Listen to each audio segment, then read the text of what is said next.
Welcome to Stay at Home Connect. I'm Phyllis Jackson. I'm here to take my COVID test today because I have my flight on Friday, so I'm flying out of the country. So for that, I need my PCR test. Hazma Sadiq is one of many trying to learn if he's infected with COVID-19.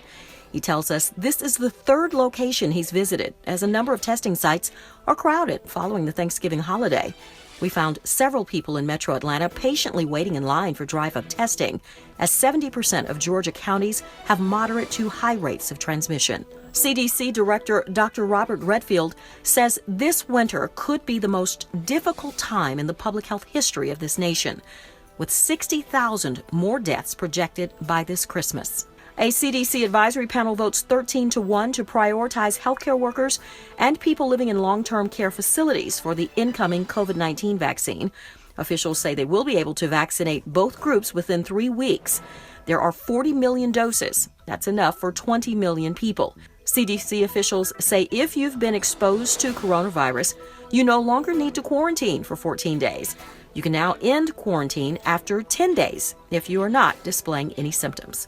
Georgia's presidential recount comes to an end. We wish that our guy would have won the election, but it doesn't look like our guy has won the election. And it looks like Vice President Biden will be carrying Georgia, and he is our president-elect. I encourage all of you to stay engaged, advocate for your values, policies, and goals you believe. Argue, persuade, and engage, but do so peacefully.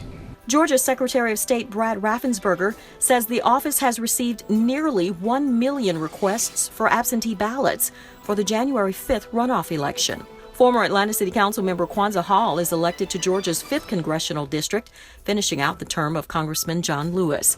Hall defeated former Morehouse College president Robert Franklin. Hall will serve for a few weeks until Representative-elect Nikema Williams takes the seat, which she won during November's general election.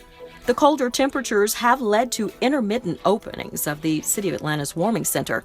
The Atlanta City Council wants you to know that if you need additional help, you can call 311 if you're inside Atlanta city limits, or 404-546-0311.